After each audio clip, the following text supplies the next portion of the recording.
sexual, horror o droga na hindi angkop sa mga bata. Halos hindi makapaniwala itong si Megan nang tuluyan ng nagsalita itong si JC. Patakbo nga siyang nilapitan ng kanyang mga fans at ipinakita ang live interview nitong si JC. Doon ay inamin nga ng binata kay Chika Nene ang tungkol sa pagpapanggap nila at ang balak nga ni Megan na siraan ang siraan si Jenny. Kaya ngayon, matapos magtagumpay ni Megan sa kanyang balak at plano nga nila ni JC, ay hindi na nga raw siya pinapatulog pa ng kanyang konsensya. Ilang beses nga raw siyang nakiusap kay Megan na aminin na nila ang totoo, subalit ayaw umano ni Megan na bawiin ang kanilang mga sinabi at parang wala lang kay Megan ang pagbagsak nitong si Jenny. At dahil hindi naman kayang titigan na lamang ni JC ang tuluyang pagbangon nitong si Jenny, ay awang-awa umano siya sa dalaga. Kaya naman hindi kakayanin ng kanyang konsensya at hindi na rin siya makatulog sa nangyayari ngayon sa kanyang paligid. Ang patuloy na pangungutya umano ng tao kay Jenny ang siyang dahilan kung bakit tuluyan na rin bumigay si Jessie at aminin na rin ang totoo.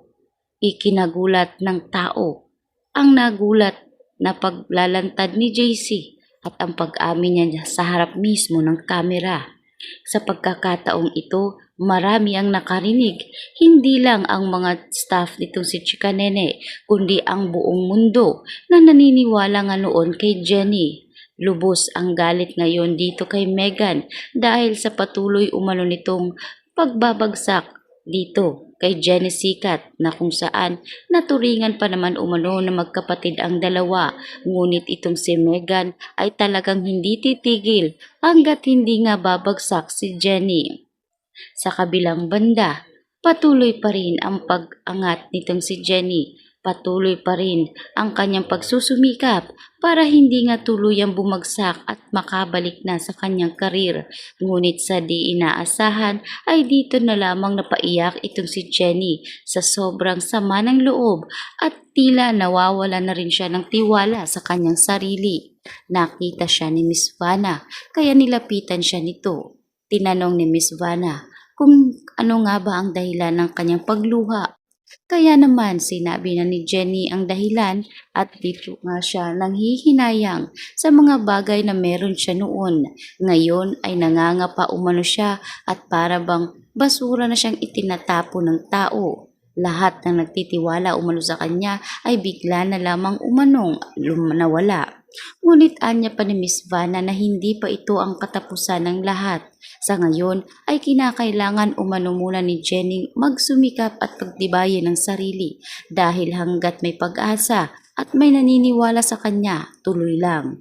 Ngunit tila may pasikot-sikot itong si Jenny kung kaya't dito na inamin ni Miss Vanna na walaan umano siyang panahon sa mga talunan at mabilis sumuko.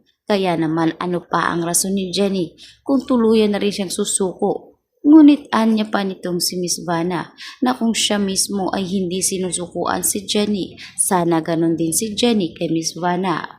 Magtutulungan umano sila at gagawin ni Miss Vanna ang lahat para makabalik si Jenny dahil hindi umano niya kakayaning tingnan na lamang si Jenny na tulad kay Minchi noon na isinuko na ang laban. Dito, kinakailangan umanong ipakita ni Jenny ang kanyang pagiging matatag. Samantalang nakarating naman ngayon dito kay Miss Amelia ang nangyari kay Jenny. Awang-awa talaga ito si Miss Amelia at hindi niya matanggap ang ginawa nitong si Dara at Megan na para bang binibendwas na nitong si Dara si Megan na mismo ang kapatid pa ni Megan ang kanyang pinapabagsak. Kaya hindi na makakapagtimpi pa si Miss Amelia at kinakailangan niya na umanong umuwi. Habang itong si Dara ay may sorpresa namang matatanggap sapagkat dito nga malalaman ngayon ni Dara na tuloy-tuloy na ang pag-alis ng mga collaboration nga ng Yumi at ang pag-ayaw nga ng BGYO sa Yumi Group para lumipat lang sa Pop Gloss at makasama itong si Jenny.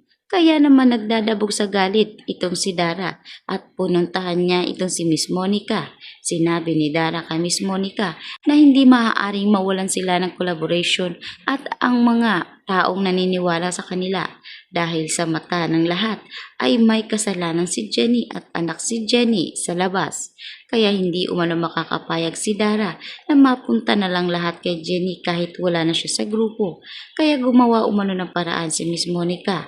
Habang itong si Miss Monica ay tuloy-tuloy na rin ang pagkakalito dahil sa patuloy na pamimilit nga nitong si Dara na pabagsakin si Jenny. Gayong hindi na umano hawak ni Miss Monica si Jenny ngayon. Kaya naman muli ay pinaalala nga ni Miss Monica kay Dara na tigilan na si Jenny sa patuloy na pagpapabagsak nito.